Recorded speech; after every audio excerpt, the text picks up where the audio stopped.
Welcome to Wife Cheating Story. I hope you have an enjoyable and relaxing time listening. Let's get started. My name is Silas Monroe. I'm 45, an architectural consultant in Charleston, South Carolina, and I used to believe that betrayal made a sound. A crash, a scream, a slammed door. But the truth? It's quiet. It's the soft click of an email opening. It's the stillness in the room when you realize everything you've built just shifted. That night, I was sitting in my home office, an old converted sunroom overlooking the hydrangeas I planted last spring. Marielle, my wife of 15 years, was supposed to be at a wellness retreat in Sedona. Meditation, journaling, all that expensive quiet she insisted we both needed. I hadn't expected to hear from her for a few days, just the occasional thinking of you, or a blurry photo of a smoothie bowl. Instead, I got this. I found someone worth my time. I've moved your inheritance into my personal account. It's better this way. I stared at the message, blinking slowly. Then I noticed the photo attachment. My fingers trembled just slightly as I clicked it open. There she was, Marielle, on a stucco balcony wrapped in late evening sunlight, laughing with a man I didn't recognize. His arms were around her waist, hers tangled behind his neck, both holding glasses of wine like they'd just won something. The composition was so perfect it almost looked staged. Like a brochure ad. Like betrayal dressed in golden hour. I didn't say anything. Didn't shout. I didn't even reread the message. I just sat there, eyes steady on the screen, while the wind moved the branches of our dogwood tree outside the window. The hydrangeas swayed like they didn't care. Because they didn't. Because the world doesn't stop just because you realize you've been gutted. That inheritance wasn't just money. It was the last remnant of my Uncle Clive, the man who took me in after the drunk driver flipped my parents' sedan off the I-26 overpass. Clive taught me about angles and arches and the silence of grief. When he passed, he left me a trust. Not enormous, but enough to give me the freedom to take the kinds of projects that fulfilled me, not just paid me. Marielle had always known that.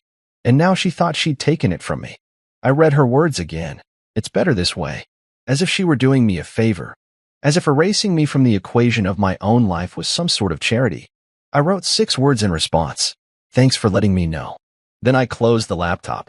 I stood up, walked to the kitchen, and poured myself a glass of water. Not bourbon. Not scotch. Not something dramatic. Just cold water from the fridge pitcher. I sipped it slowly. The fridge hummed beside me, and the floor creaked under my weight in that familiar, grounding way. I set the glass down, rinsed it, and went upstairs to bed. I slept well. Strange, right? But I did. Maybe it was because I already knew. Not consciously, not in a way that formed sentences or strategy. But I'd felt the shift months ago. Her distance. Her timing.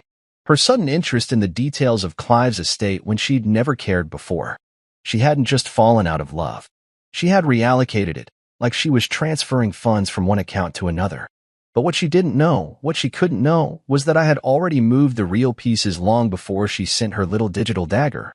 3 months prior, my financial advisor Noel Tuck had flagged multiple failed access attempts on the Clive Trust. He called me, voice calm but firm, and said, "Silas, someone's trying to get in. They have your social security number, your date of birth, but they don't know the answers to the security questions. Want me to log the IPs?" "Yes," I said. "Log everything. Don't lock the account. Just make sure I see every move." I didn't confront her then. Didn't start a war. I just shifted. Quietly. Like an architect adjusting foundation beams while the rest of the house kept living on top of it. I called Irene Godwin, Clive's old attorney. A woman with diamond nails and a spine of tempered steel. I told her I needed the trust locked down, notifications on for every access, and I wanted to open a documentation file. "Of what?" she asked. "Everything," I said. I remember hanging up and walking out to the garden. The sun was low, and the sprinkler was catching the light like a disco ball for the bees. Marielle was on the phone on the porch, probably with him, though I didn't know that yet. I watched her silhouette. She laughed. Not the quiet laugh she gave me these days. A real one.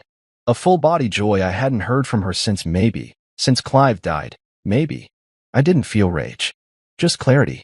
Like when you finally realize a blueprint was upside down the whole time.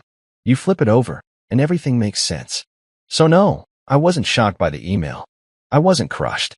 I was simply ready. Like the final piece of the betrayal had finally dropped into place. And the thing about being ready?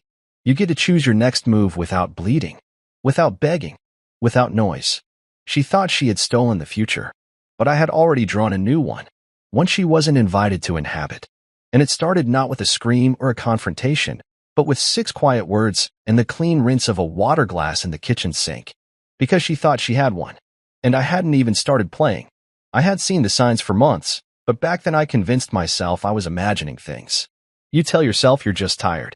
You rationalize the growing gaps in conversation as busy seasons. You believe the new passwords are just about cybersecurity. But deep down, you feel it. Not in the heart, no. Betrayal settles somewhere deeper. In the gut. In the bones. Marielle's retreats had grown longer and more frequent. What started as 3-day weekends turned into 7-day getaways. She came back smelling like foreign perfume, a scent I couldn't trace to anything we owned. Her phone never left her side, always face down, silenced, locked. She used to laugh at my simple passcode, called it lazy. Now she had Face ID, fingerprint, layered authentication, and she changed them often. But the shift that truly struck me was the nature of her questions, sudden, probing, too specific. Not about us, but about logistics. She'd ask about the Clive Trust, how it was stored, whether I checked it monthly or let it sit, which bank held it, who I used for financial advice. At first, I answered. Then, I got curious. 3 months before her email, Noelle called me one morning. I was walking the job site of a downtown historic restoration when I heard the buzz. Silas, this is going to sound strange, he said, but we've had a few failed login attempts to your trust portal. Someone has your social, birth date, address, but they're failing the security questions. Want me to dig? Please, I said, already feeling the ground shift beneath my boots. A week later, he sent me the first report. The IP addresses pointed to our home, then to a location in Bluffton, then to a boutique hotel in Sedona. Noelle had traced patterns, traced timestamps. They all lined up perfectly with Marielle's retreats. She was using my personal information to try and unlock Clive's legacy. I didn't say a word to her. Not one. I smiled at breakfast, kissed her cheek as she left, made coffee and folded laundry like everything was fine. But inside, I was cataloging everything. I called Irene Godwin. You remember my uncle's trust? I asked. Of course. I drafted the protections myself. What's wrong? I need to escalate security. And I need a paper trail. You're expecting a war, she said. No, I said. I'm building a defense. Within 2 days, Irene had a binder started. She referred me to a cyberforensics analyst who mirrored the trust access logs. Every failed login attempt would now ping my email and hers. We locked the trust behind 2-factor authentication, added biometric safeguards, and a backup passphrase that only I knew. Noelle kept auditing the financial activity like a hawk, and I started keeping my own journal, just in case. Marielle started acting bolder. She asked to help organize our assets one evening. I played dumb, told her it was already handled. She made a joke about women being better with numbers and how it's all just digits on a screen, right? I remember smiling, saying sure is. Then I went into the study and began scanning receipts. She underestimated me. Marielle had always seen me as calm, predictable, maybe even dull. She didn't realize that architects don't just dream up buildings. We analyze. We prepare. We design for stress loads, failures, and fire. And when the foundation starts cracking, we don't panic. We calculate. And the more I calculated, the more I realized this wasn't about love. This wasn't even about cheating. It was about leverage. Marielle had realized I was her safety net, and she no longer wanted the safety. She wanted the net. The whole thing. I noticed more. The shoes in her closet I hadn't seen her wear, travel chargers that vanished and reappeared, her email browser constantly refreshed, then cleared. I once caught her hovering near my laptop after I'd walked out of the room unexpectedly. She jumped when I returned, said she was checking the thermostat. I didn't argue. I just sat down, logged in, and opened a spreadsheet while she stood awkwardly in the doorway. Everything about her had become rehearsed. Her affection came in bursts, convenient, forced. Her criticism of me was now veiled behind jokes in front of friends. She questioned my career choices more than usual, often asking, "Don't you think you've peaked?" No, Marielle. I was just getting started. The final straw came one evening when she returned from a retreat and asked if I'd considered putting everything into a joint family account. She said, "It's more efficient. We're not 25 anymore." I smiled. That's a big step. She smiled back, a rehearsed tight smile, and said, it's about trust. Oh, the irony. After she went to bed that night, I stayed up. I stared at her side of the closet. She had taken a few key items with her to Sedona, a small duffel she didn't think I noticed. But I had. I counted the shoes. I logged the contents of her vanity drawer. I took pictures. Not out of paranoia, but out of preparation. I knew this wasn't an affair I was dealing with. This was an operation. I didn't need revenge. I needed clarity, documentation, proof. So when the storm came, and I would not be caught scrambling. I would be seated, composed, lit from behind by the blue light of truth. The next day, I called Noelle again. Anything new? I asked. She tried again. This time from a private browser. Failed. Same fake answers. She's persistent. Let her be, I said. I already had the board. The pieces. The queen. The king. She was just moving pawns, thinking she was playing chess. But I was already watching her from the upper level of the board, blueprints drawn, traps set. And she had no idea the floor was about to collapse beneath her heels. The morning Marielle left for her so-called retreat, the air outside felt too still. Charleston humidity clung to everything like a warning, thick and unmoving. I helped her with her bags anyway. 3 pieces of expensive luggage, all newer than anything I remembered us buying. She wore white linen, a soft blue scarf, and carried herself like a woman stepping into her second act. I smiled, kissed her cheek, told her to take all the time she needed. She hugged me back, but it was hollow. Her arms barely touched my back. Her perfume was different again, something more floral, more unfamiliar. When the car service pulled away, I didn't wave. I didn't follow her with my eyes. I waited until the slate-colored Tesla turned the corner at the end of the street. Then I walked back into the house, straight into my office, and turned on the desktop. I didn't go searching blindly. I started with our shared cloud storage, the place where we used to keep mundane things like receipts for window treatments, paint swatches, and home improvement ideas. Nothing about it screamed betrayal. But that was the point, wasn't it? If you're hiding something dangerous, you bury it in the ordinary. The folder was called Kitchen Remodel 2025. Harmless enough. We had talked casually about redoing the cabinets next year, replacing the outdated tile. I clicked the folder open, expecting PDFs from the last contractor or samples from Marielle's Pinterest board. Instead, I found 32 files. Mostly spreadsheets, some PDFs, a few Word documents with no formatting. The first file I opened was titled silasaccounts.xls. My stomach tightened as the screen filled with bank names I recognized, and some I didn't. Routing numbers, last known balances, an entire layout of my personal and joint accounts, retirement plans, and Clive's trust allocations. There were notes in the margins. Use gradual withdrawal pattern. No more than 9K per transfer. Avoid wire transfers. Opt for checks. Less traceable. Confirm tax threshold. Flag after 10K. I scrolled, and it kept going. A file named passwordmap.docs included hints, some correct, some not, about my usual password patterns.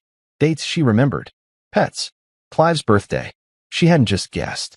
She had studied me.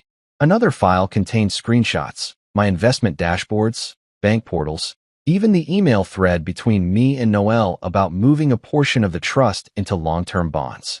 The screenshots were recent. Weeks old. My skin went cold. This wasn't an impulse. This wasn't a woman who met someone and made a mistake. This was strategy.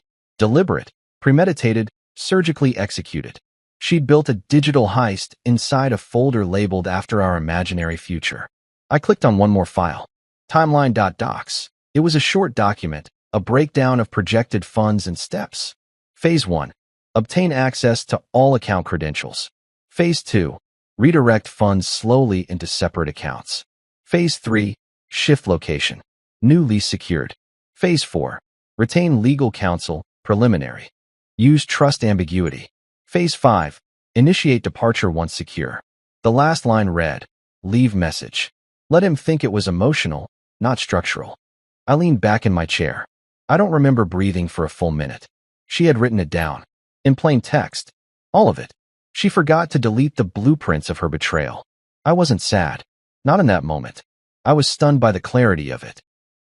As if I were standing inside a house I designed and just found a hidden door I never knew I drew. I began saving everything: screenshots, downloaded copies, metadata logs. I printed a set and placed it in a manila folder marked insurance. The irony wasn't lost on me. Later that afternoon, I called Irene. She left it all on the shared drive, I said. Define all, she replied. Withdrawal plans. Password maps. A damn timeline. Irene was quiet for a beat, then laughed once. Not out of humor. Out of disbelief. She planned a digital ambush in your house using your own files. She forgot to cover her tracks. No, Irene said. She thought you'd never look. That's different. She was right. Marielle had become so convinced of my passivity, so accustomed to my trust, that she believed she could stage a financial exodus right under my nose. She didn't think I had the capacity or the interest to dig. That's what hurt the most, I think. Not the theft, not the lie, but the assumption that I was oblivious, that I was already defeated. I sat in my office for hours that day. I didn't call Marielle. I didn't tell Noelle yet. I just went through every file, every folder. I cataloged, cross-referenced, labeled.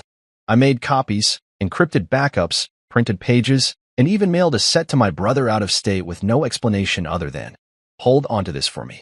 I had always been the kind of man who organized things in drawers. Now, I was organizing my own betrayal. That night, I poured myself a glass of scotch, sat in the backyard, watched the wind move the hydrangeas. She thought she'd taken the house of my life and burned it down, but all she'd done was leave the blueprint on the table, and I had just picked it up. The morning after I found the folder, I woke up before the sun. The sheets beside me still held Marielle's scent, faint lavender and sandalwood, but the warmth was gone. Gone in more ways than one. I sat on the edge of the bed, letting my feet find the hardwood floor, and stared out the window. A blue-gray sky stretched over the backyard like an unrolled blueprint. I knew what needed to be done. I started with Irene. I sent her everything.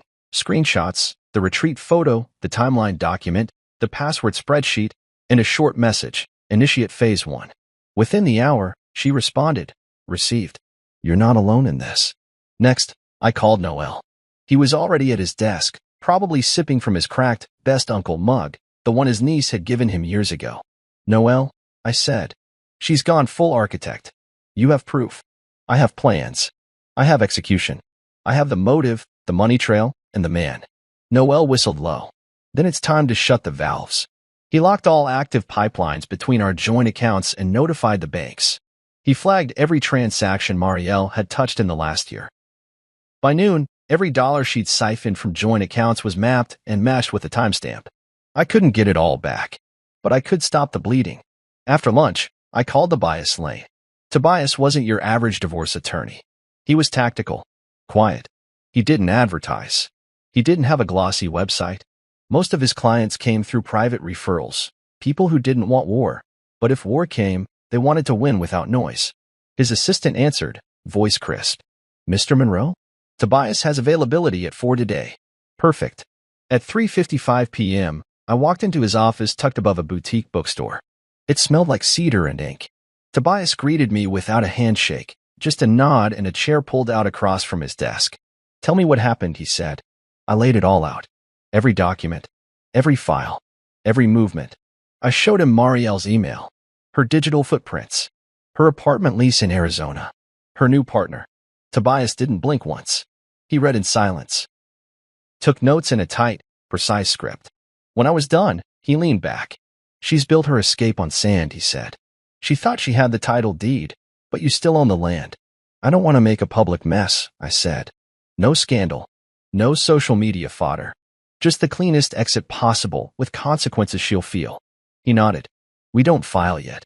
Not until she makes her next move. But we prepare. And when she thinks she's holding aces, we show her the table's been flipped. That evening, Irene called again. Silas, her lawyer, reached out. Already? Yes. Sylvia Markham. You're not her first target, by the way. She's handled a few high-stakes splits where the guilty party tries to leverage sympathy and ambiguity. What did she say? She asked if Marielle had any claim to the inheritance. When I asked if she had any documentation to support that, Marielle, apparently, dropped her phone mid-call. I chuckled softly. She thought love was proof. Love is a feeling. Not a signature, Irene replied. I ended the call and stood by the window, staring at the street. The house across from mine had their porch light on. A kid rode a bike down the sidewalk, his laughter trailing behind like ribbon. Life was still happening. And mine? It wasn't over. It was just being read. At 9:13 p.m., I got a text from Marielle. We need to talk. I stared at it for a long time. Then I typed, when you have new counsel, we will. I didn't wait for a reply. Walked to the liquor cabinet, opened the anniversary scotch I'd been saving for our next big milestone. I poured one neat, toasted to Uncle Clive's foresight. Then I sat on the back porch and let the quiet hold me. It wasn't anger that filled me. It was resolve. The kind that doesn't shout. The kind that builds. Brick by brick. The numbers weren't just numbers anymore. Noel had called early that morning, his voice lower than usual, the kind of voice that tells you the truth is finally in the open. Silas, he said, we found something. I stood in the middle of my kitchen, toast going cold on the plate, coffee forgotten. Tell me. She's been draining the joint account. Quietly at first, round amounts manageable. But then there was a shift. 2 weeks ago, she pulled $41,000. All in one transfer. I didn't say anything right away. Just let the silence answer him. $41,000. That wasn't a wellness retreat. That was an escape fund. A new life. One financed by the man she thought wouldn't notice. She opened a new account under her name at Copper Basin Credit Union. Noel continued. We traced the withdrawals. They've been going there consistently. Then this, a lease signed in Flagstaff, Arizona. An apartment? Luxury complex. 1 bed, full kitchen, views of the Red Cliffs. Paid 3 months in advance. With your money. Flagstaff. I'd never even heard her mention it. We'd never been. She didn't have friends there. No family. Just this man from the photo. This Reeve. The name hadn't mattered until now. Suddenly, it meant everything. She's relocated, I said out loud. She's building a second life, Silas. And she's using you to bankroll it. I hung up. No goodbye. No thank you. I didn't need either. That afternoon, I walked over to our neighbor Jerry Knox's house. Jerry had lived next door since before we moved in. A semi-retired professor with sharp eyes and a habit of watering his lawn like it was a sacred ritual. He opened the door wearing a Clemson hoodie and holding a paperback mystery novel. Hey there, Silas. Everything all right? I need to show you a photo. I pulled out my phone and opened the image Marielle had attached to her email. Her on the balcony with the man. Sunset. Wine. Lies. Jerry leaned in. His brow furrowed. Yeah, I've seen him. When? Couple times. He dropped her off once. Slate-colored Tesla. Another time he came by in the middle of the day while you were out. Thought maybe he was a client or something. He ever stay the night? Jerry hesitated. Not that I saw directly. But his car was here pretty late a few times. Once till after midnight. I nodded. Thanks, Jerry. Silas, you okay? I will be. I walked back to my house and opened my notebook. The one I'd started the day I called Irene. I added Jerry's words verbatim. Timestamped it. Logged it. Then I searched the property records in Flagstaff. Found the apartment complex. Reviewed the lease information Noel had pulled. Marielle had signed it using her maiden name. She wasn't just moving. She was vanishing. That evening, I went back through the shared calendar we had used for years. Birthdays. Appointments. Grocery reminders.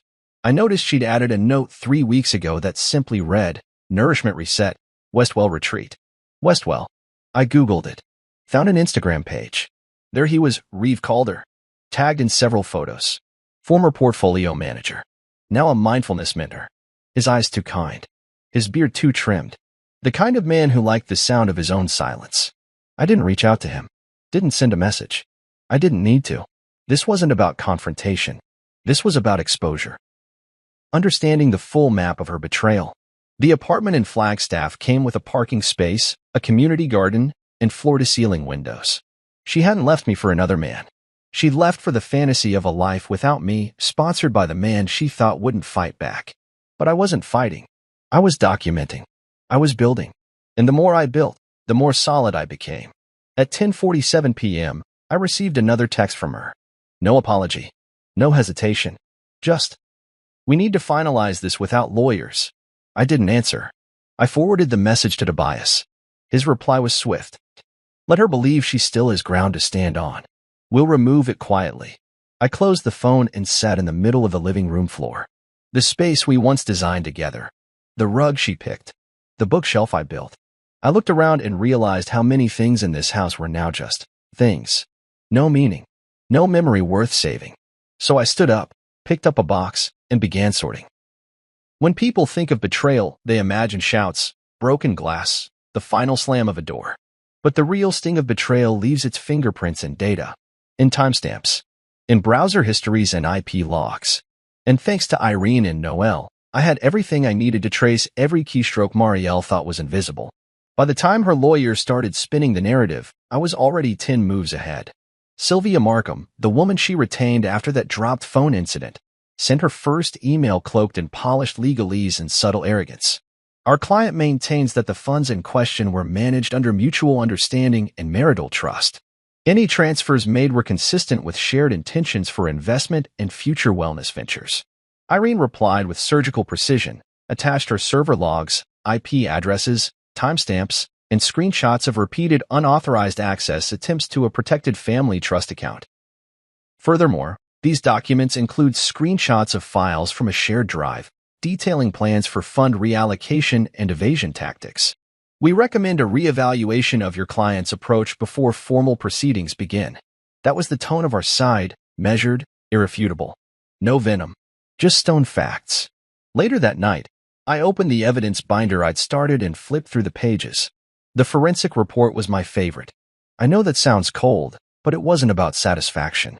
It was about truth, clarity. It showed dates and times Marielle had logged into our network from 2 different devices, her laptop and a tablet I forgot we even owned.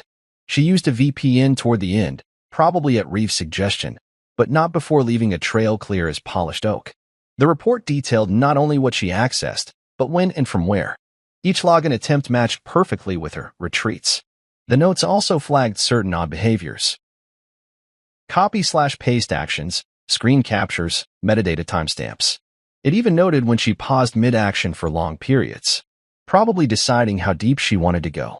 But the part that stuck with me most was the note at the bottom from the analyst. Pattern suggests the user was not acting out of curiosity but intent. Step-by-step data collection consistent with premeditated misappropriation. There it was. In official language. Premeditated. That word settled in my chest like lead. The next morning, Tobias called. We received another message from Sylvia. They're trying to paint a picture of miscommunication. Let them paint, I said. I've got blueprints. He chuckled. You know, most people in your position want blood. I want freedom. That's all. Freedom meant silence. Freedom meant no drawn-out battle where Marielle could spin me into the villain. I wanted her to fold before this ever saw a judge. That afternoon, I received a text from Marielle. The tone was different now. Silas, I never meant to hurt you. We just fell apart. Please, can we at least speak? I read it twice, then a third time. Not because I was moved, but because I wanted to understand which part of her still thought I would open that door. I typed one line. When you have new counsel, we will. Then I silenced her number. I returned to the binder and added one more piece, a document outlining the beneficiary conditions of the Clive Trust. It clearly stated, assets are to be maintained and executed by the designated recipient. Non-transferable. Protected by Clause 14C against spousal claim in the event of divorce, separation, or any legal dispute. That clause, hand-drafted by Irene herself nearly a decade ago, was now the wall Marielle had unknowingly run into. She'd thought Clive left me a pile of money with no rails. But Clive had known better. He'd seen what grief and greed could do to people. He built the inheritance like a fortress. That evening, I poured myself a single glass of scotch, another anniversary bottle we never opened. I toasted to Irene, to Noel, to Uncle Clive, to Patience. Jerry stopped by that night. He handed me a package, one Marielle had ordered a week before her email arrived. I accepted it and stared at the label, Silas Monroe. Inside was a monogrammed leather notebook and a silver pen. A note tucked inside read, "For your next chapter." I almost laughed. I added it to the evidence box. Everything she did would now serve as documentation of who she was. The notebook, the pen, the emails, even the gifts. She had tried to rewrite the story while I was still inside it. But I turned the lights on in every room she tried to lock. I didn't go looking for him out of spite. That would have been too easy, too theatrical. I wasn't interested in confrontation. I didn't want to throw a punch or yell across some sun-drenched patio while he held a green smoothie and blinked like a confused monk. No. I just wanted to understand. I wanted to know what kind of man helps another man's wife erase him. His name was Reeve Calder. I found him the way most people are found these days, through a tagged Instagram post. One of the retreat photos from Westwell showed him standing in front of a sandstone cliff, wearing linen pants and a deep V-neck shirt, smiling like he'd never worried about rent a day in his life. The caption read, "Day 4 of soul work with Reeve. Feeling lighter already." I looked through every tagged post. Retreat guests adored him. They called him transformative, a grounding force, an architect of the self. That last one made me chuckle. Architect. Of course. How poetic. His bio said he was a former portfolio manager who left Wall Street to reclaim peace after a personal awakening. Now he ran workshops in Arizona, Utah, and parts of California. Desert backdrops, sun salutations, smiling women in wrap dresses. He was exactly the kind of man Marielle would gravitate toward after 15 years of stability. He was exotic in the way people mistake unpredictability for passion. I didn't need to dig much further. His name led me to a handful of LLCs, wellness coaching, publishing, even a retreat registration company tied to his main brand. He was a walking rebrand, a full-time reinvention. But it wasn't until I searched public records that I felt that twist in my gut again. 2 years ago, Reeve had quietly settled a lawsuit filed by a former client. The woman claimed emotional exploitation and financial coercion. The details were sealed, but the settlement amount, public through court logs, was 6 figures. So this was the man Marielle had chosen. A professional soul sculptor with a carefully curated past and a talent for staying just on the right side of liability. I didn't confront him. Didn't show up at his retreat with documents in hand. I wasn't going to give him or Marielle the satisfaction of drama. Instead, I returned to Jerry. I handed him a printed photo of Reeve from the retreat's Instagram. "That's him," Jerry said. "That's the guy. You're sure?" "Positive. Same car, same beard." I remember him helping her with groceries one afternoon. Thought maybe it was her cousin or something at first. I nodded. "Did you see him here before I left for Charlotte last month?" "Twice. One morning, he left around 6. I saw the car pull out while I was walking Rufus. That sealed it. Not just emotionally. Logistically. He'd stayed in my home. Slept in my bed. Used my bathroom. Drank from my glasses. All while Marielle played wife to my face and co-conspirator behind my back. I wrote it all down. I added it to the binder. That night, Irene called.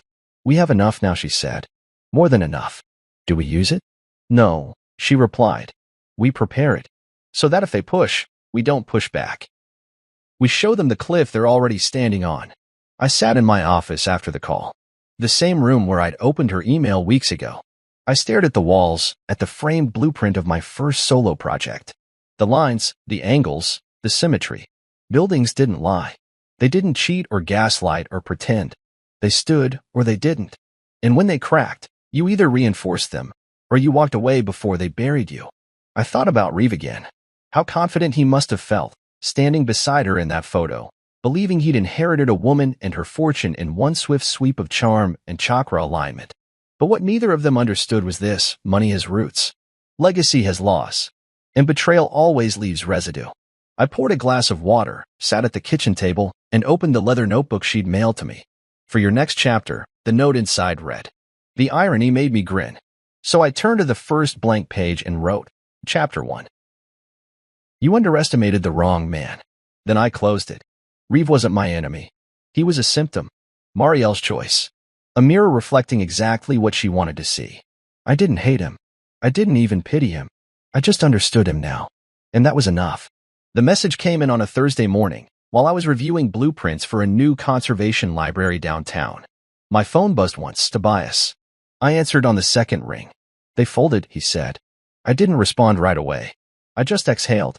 "Marielle's new attorney filed for mediation this morning," he continued. "His name's Ronan Leake. Clean record, aggressive when needed, but more practical than Sylvia. They're shifting tone." That didn't surprise me. The moment Irene sent over the full documentation packet last week, I knew we'd hit a pressure point. Digital logs, screenshots, financial transactions, and neighbor testimony all stacked in a neat binder labeled Counter and Contain. We hadn't served anything. We hadn't threatened. We simply made it clear we were ready. And now, here came Ronan, sent to keep the house from burning down. I met with Tobias at his office that afternoon. He was already sipping black coffee, the file laid open on his desk. Their proposal is a soft entry, he said. He's claiming that the trust was emotionally promised, that she believed it was part of her marital inheritance. Emotionally promised? I repeated, yes. Tobias gave me a half smile. Legal speak for she assumed. She assumed wrong. Exactly. We didn't fire back with anger. We sent a counter. Marielle was to return half of the total withdrawn from joint accounts, $83,000 across all flagged transactions. I wouldn't press criminal charges. In return, she'd sign a non-disclosure agreement. No interviews, no tell-all podcasts, no subtle references in self-help blogs. She'd also forfeit any claim to my company or future earnings. It wasn't cruelty, it was a firewall. Tobias summarized it in one sentence as he slid the document toward me. Clean exit. No blood. But you walk away with the house and your name intact. I signed. Ronan's response came within the hour. He's rattled, Tobias said. Asked if we really have evidence of her planning the withdrawals while still under your roof. We do, I said. And you're okay with no courtroom? I'm not here to win a scene. I'm here to reclaim my life. It was strange, the way the collapse came. Not with noise. Not with screaming, but with quiet, desperate scrambling. They wanted it over. Fast. They thought maybe if they yielded fast enough, I'd forget the depth of what she did. But I wouldn't forget. I would simply rise. The NDA was finalized. Her repayment terms were agreed upon. A certified check within 10 business days. The lease on the Flagstaff apartment would remain hers. The Tesla, registered under a shadow LLC tied to Reeves' business, was no longer my concern. And the final clause was mine. She could not contact me directly ever again. If she had something to say, it would go through Tobias. Irene sent the final agreement packet on a Friday. Ronan replied by Monday, my client accepts the terms. And that was it. No tears. No apologies. No reunions.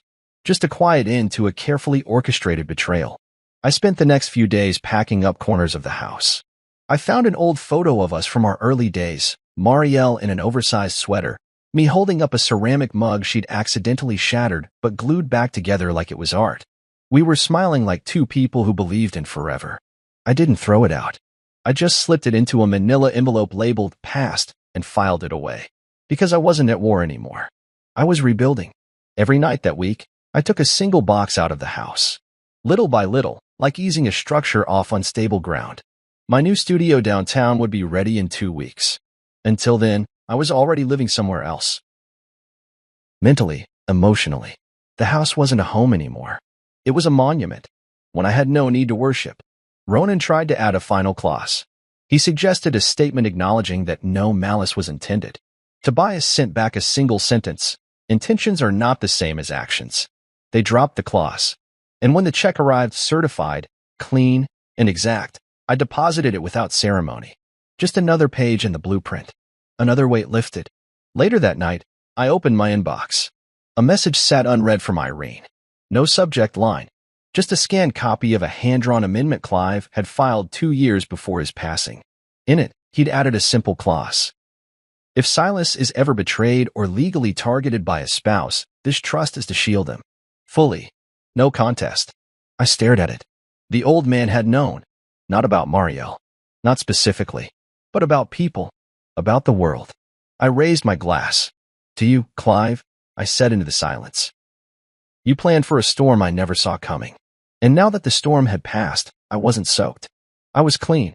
We met in a law office downtown, the kind with frosted glass doors and whisper-quiet hallways.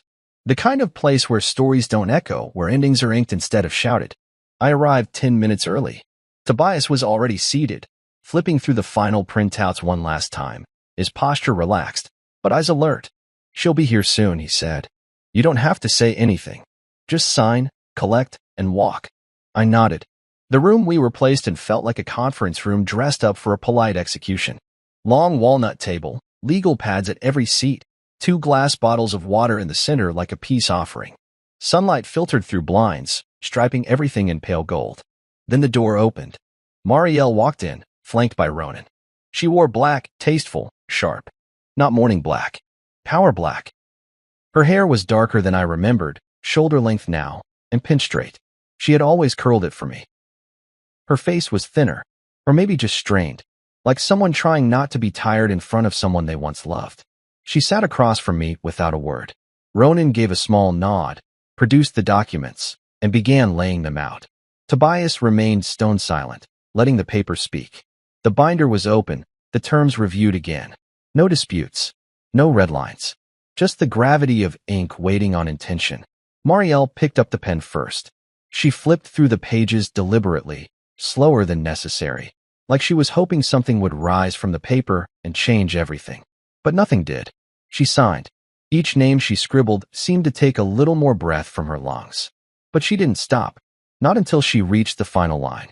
Then she set the pen down, looked up, and for the first time since Sedona, met my eyes. There was no apology in her gaze, but no defiance either. Just a long, weathered look. As if we were on opposite ends of a bridge neither of us wanted to build again. I took the pen, signed where needed. No hesitation, no trembling, just clarity. Then I slid an envelope across the table toward her. She looked at it like it was some kind of trap. "What's this?" she asked quietly. "Alarm codes," I said. "Wi-Fi passwords. Security questions you'll need to reset. The mailbox key. The things you actually need to live in that house until you leave." She touched the envelope like it might disappear, then nodded slowly. I saw it then, the realization that this wasn't about punishment. It wasn't even about justice. It was about closure. And I'd taken all the chaos she tried to unleash and folded it into silence. "It was never about the money," I said. She blinked. What was it about then? I didn't answer immediately. I wanted her to sit in that question, to feel the hollowness between words. "Finally," I said, "if it had been just money, I could have replaced it. But you took something else. Time, trust, dignity, and that takes longer to rebuild." She looked down. Her hands were folded in front of her now. Still no ring. I didn't ask if she sold it, or gave it away, or threw it into some desert canyon. She opened her mouth like she might say something, then closed it again. Ronan gathered the documents. Tobias nodded once, stacked the signed copies, and rose. As we left the room, Marielle stayed seated. No hug, no handshake, just a fading presence behind a pane of frosted glass. Out in the hallway, Tobias turned to me. "That's it. It's done." I nodded. I didn't smile, but I felt something lift off my chest. Not relief, not joy, just lightness. By the time I reached my car, I rolled the window down and let the fall air hit my face. The leaves were starting to turn in Charleston, red bleeding into gold. It was the season of letting go, and for once, I understood what that meant. That night, I walked through the house one last time. Room by room. The kitchen where she used to hum while she chopped vegetables. The living room where we once danced barefoot to old jazz records. The hallway where she whispered goodnight 1,000 times. I paused at the front door, keys in hand. I turned off the light and stepped into whatever came next. 6 months passed like river current, steady, unrelenting, but not without beauty. The house was gone, sold to a young couple with a golden retriever and dreams of backyard dinners and nursery paint samples. I left behind the keys, the passwords, the life I no longer lived. In exchange, I bought myself a smaller truth, a studio apartment on the 4th floor of an old textile building turned lofts. Exposed brick, creaky wood floors, tall windows that welcomed morning light like an old friend. Not big, but peaceful.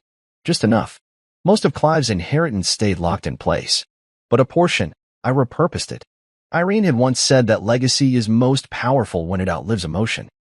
So I took her advice and created something real, the Clive Monroe Design Fellowship. A scholarship for young architecture students who had lost a parent or guardian, who knew grief like blueprints know symmetry. The first recipient was a 16-year-old from Macon, Georgia. Her name was Amara Dorsey. Her essay was 5 pages long. Handwritten. She told the story of losing both her grandparents, her only caretakers, to a fire. She wrote about how she walked around the burnt house for weeks afterward, sketching what used to be there, then redesigning it as something stronger. She wrote, "Grief made me notice structure." I read that line 3 times. Clive would have wept. I flew down to meet her, quietly, without a press release or fanfare. She sat across from me in a cafeteria booth at her school, a sketchbook in one hand, a shy smile on her face. "You built something out of ashes," I told her. "No," she said. "I just didn't want to forget where everything used to stand." I left her with a check, a list of accredited programs she could now consider, and a promise more will come. You're the first brick. I drove back in silence, windows down, mind clear. The world looked different when you weren't trying to make sense of someone else's chaos. It had angles again. Sharp, clean, meaningful lines. One evening in late October, I came home to find a plain envelope in my mailbox. No return address. No stamps. Just my name in tight handwriting. Inside was a check. $89,275. No note. No signature. Just a line at the bottom typed out like an afterthought. This is the rest of what I owed. Not just the money. I stared at it for a long time. I didn't feel anger. I didn't feel forgiveness either. Just acknowledgement. That was enough. I deposited it the next day and called the scholarship board. At a second recipient, I told them. This year, that weekend, I visited the river. Clive's River, as we used to call it, though it belonged to no one. Just a long, winding cut through the countryside outside Charleston where we used to fish and sit in quiet. I brought a thermos of coffee, a folding chair, and a pen. I didn't speak to the water. Didn't try to make sense of the past. I just listened. To birds. To leaves. To the rhythm of a world that never asked for permission to keep moving. Grief doesn't end. It reshapes. Like architecture. You salvage the strong beams, throw out the moldy drywall, and build something new. Maybe it doesn't look like the old house. Maybe it's smaller. Maybe it's humbler. But it's yours. That night, I got a text from Noel. Still coming to dinner? That friend I told you about will be there. I smiled. Looked down at the jeans and paint-splattered button-up I'd worn all afternoon while sketching on the balcony. Give me 15. Just need to change. Sometimes, the best revenge isn't found in fury. It's found in foundation. In quiet recovery. In building what they thought they destroyed. I zipped up my jacket, locked the door behind me, and walked out into the cool night. The streetlights buzzed. Somewhere down the block, someone laughed. And I smiled back at the world that didn't stop. Because 6 months passed like river current, steady, unrelenting, but not without beauty. The house was gone. Sold to a young couple with a golden retriever and dreams of backyard dinners and nursery paint samples. I left behind the keys, the passwords, the life I no longer lived. In exchange, I bought myself a smaller truth, a studio apartment on the 4th floor of an old textile building turned lofts. Exposed brick, creaky wood floors, tall windows that welcomed morning light like an old friend. Not big, but peaceful. Just enough. Most of Clive's inheritance stayed locked in place. But a portion, I repurposed it. Irene had once said that legacy is most powerful when it outlives emotion.